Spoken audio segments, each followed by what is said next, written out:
YouTube? Topaz Jace back for another daily review, and this one is to that Dave East featuring ASAP Ferg, that Chasin paper, and I'm giving this one the yellow light because it's really not that great of a track. It honestly just blends in with the collection of songs that he has continuously pumped out. But one of his strengths is exactly one of the same strengths that Future has, man, is that they go into the booth and they create a standard quality of music, so these songs will never be that bad, but yet a lot of them never really reach that level of being a really good song. So the overall concept of this project is grinding hard to chase after this money that you want, to go ahead and splurge out and do all these things that you want to do in your life. And that's something that Dave East continues to do, as he name drops some fashion and then he name drops some cars and all of that stuff, man, as he usually does, as he's really focusing in on his delivery and his flow, which he is rather polished with those. But a lot of people confuse that with being lyrical, with actually dropping punchlines and such. And this is the same thing that I said about Don Q, in which one of my subscribers said that, man,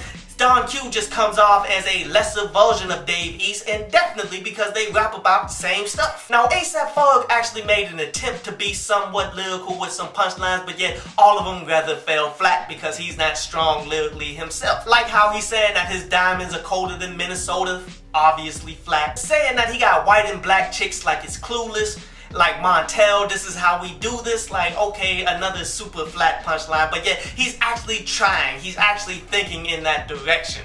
But in the end, it doesn't really mean much if you ain't getting the punchlines. Honestly, this song just comes off as a filler track for like a mixtape. Like, I wouldn't even put it on an album. It's overall just not that strong. But a quick recap here, man. The positives that I'm taking from this is Dave East gives you a standard level of quality, so you will hardly ever get a terrible song from him. But yet the negatives is, the song's not very good at all. But this concludes today's review, man, and now we're going to jump into a brief instrumental from underground producer Lord Lorenz before we take some of your questions.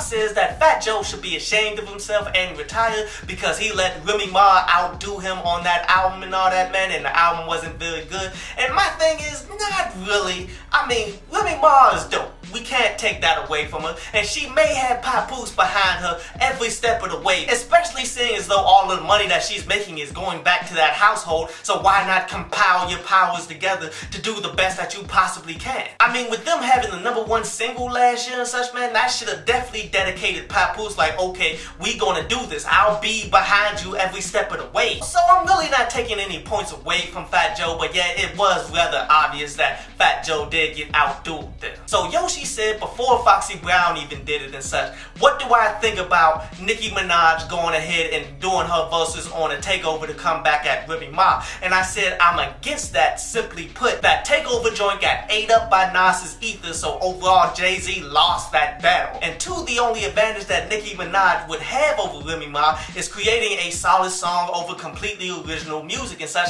and I still believe she got that potential to do so, but yet overall we can see that she's not going to do it. I hope you enjoyed the show. You can follow me at Twitter up there, and you can go to downloadpaz.com, that's down there, to read today's article.